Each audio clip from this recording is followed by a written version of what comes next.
I think the first thing the town can do to support economic development is realize what the municipality's role in economic development actually is.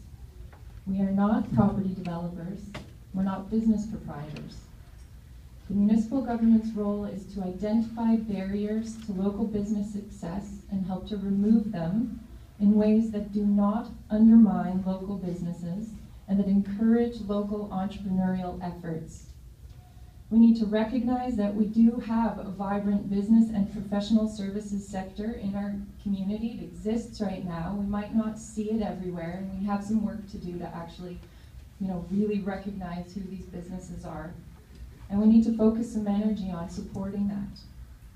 Simple, tangible actions I would take to support economic development as your mayor are, I would reconstitute the Economic Development Select Committee and implement the Economic Development Framework and Strategy that was approved by Council in 2013 and then abandoned. Suzanne, we're going to have to end it there, I'm sorry. Wayne, we'll move on to you now. Thank you.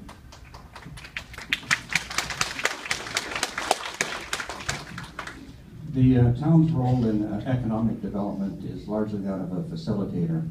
We can work with community organizations such as we have with the Chamber to provide a web portal and point of contact for persons or companies looking for information to assist in making decisions to invest in or create businesses in our town. Other examples of the benefits of this approach are demonstrated by our cooperation with the Harbor Authority to build the drive-on dock on the government wharf, as well as with TELUS to provide a fiber optic service for our town. We're currently exploring with the other local governments a regional economic development initiative. Essentially, rather than create obstacles and unnecessary regulations, we can actively seek to find ways to facilitate economic development initiatives. Thank you. So we're going to picking up with the order we've been doing. Katie, you'll be first, please.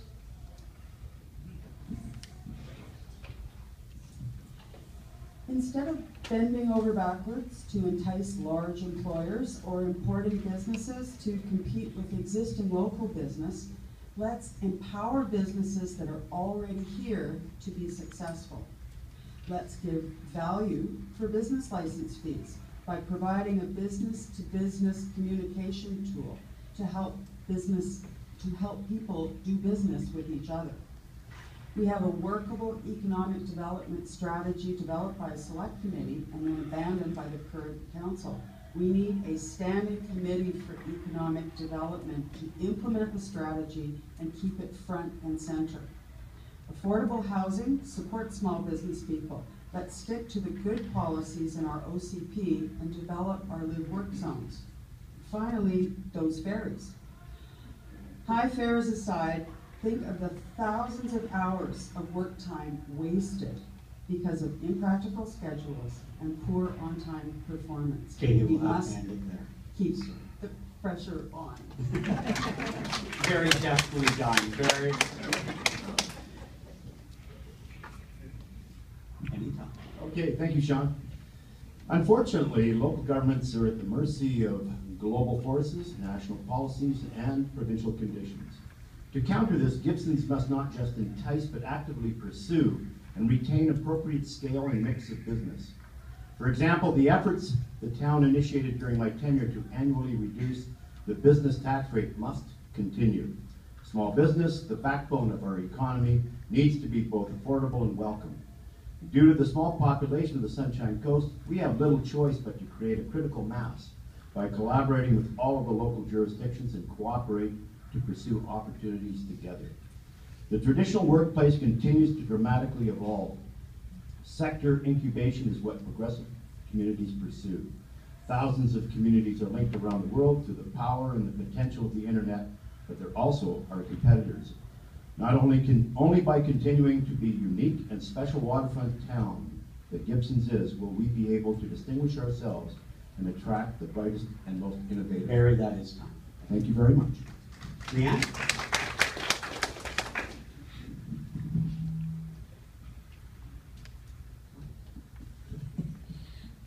Okay, we need to work together with our partners for economic development, and that includes the private sector and other local governments. We have been working to establish a coast-wide regional economic development initiative, and I hope we continue to pursue that. Some examples of potential, I think, on the coast are developing recreational boat repair and storage facilities, creating an energy retrofit program for existing buildings and doing that in conjunction with our local financial institutions, and exploring a more robust post-secondary educational institution for the coast so that our kids don't have to go somewhere to get some decent post-secondary training. But most of all, we have to alleviate the preposterous ferry situation. The 5:30 ferry is late 40% of the time. We need to get creative about financing and developing an alternative That's foot passenger timely. service. Jeremy? Let's celebrate and build on our successes. We have a new brewery, we have a car co-op. We have great ideas coming from all over the place, and let's view every single one of them as an opportunity until proven otherwise. Let's stick to our strengths, healthcare, tourism, construction, and let's continue the discussion about post-secondary. But I really think yes, we need to recognize the town's role. Yes, we need to have regional cooperation. But I really think what's most important is to retain and attract talented, motivated people, and we do that with our quality of life here on Sunshine Coast.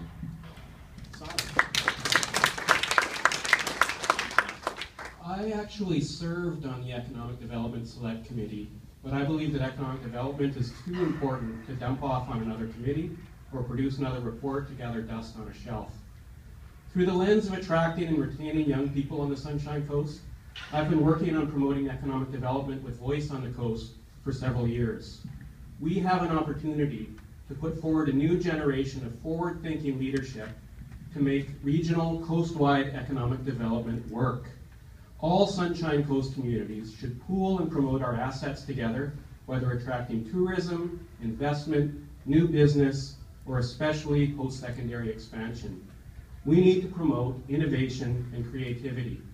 We need to promote technology, social enterprise, and post-secondary opportunities.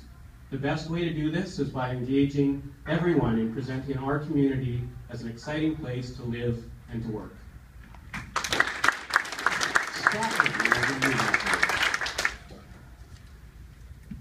We need to make Gibsons the most welcome place that we can. We need to open our arms and welcome new businesses here. Fresh ideas and opportunities that benefit all of us. We need a clear, concise, and efficient process for new businesses. We need to embrace and promote the success stories we already have. We have a number of talented people with very successful businesses on the coast. Let's celebrate them. I know firsthand how hard each and every business owner works in this town, and you know what we need? We need to come up with a plan to grow and prosper together for 12 months a year, not 3 months a year. We should also pursue institutions such as education and long-term healthcare facilities. This would lead to an influx of youth and potentially professionals such as medical professionals, and at the same time we could help comfort and keep our aging population safe. Thank you.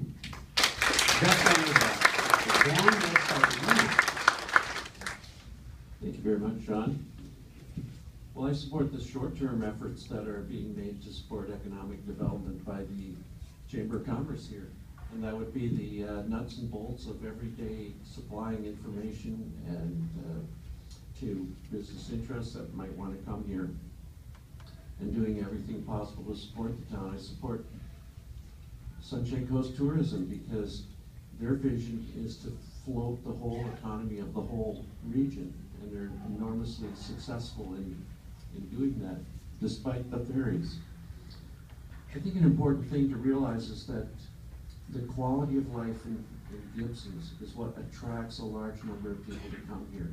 So we need to support them coming here. Seniors come here. Is our community safe for seniors? They get the services they need.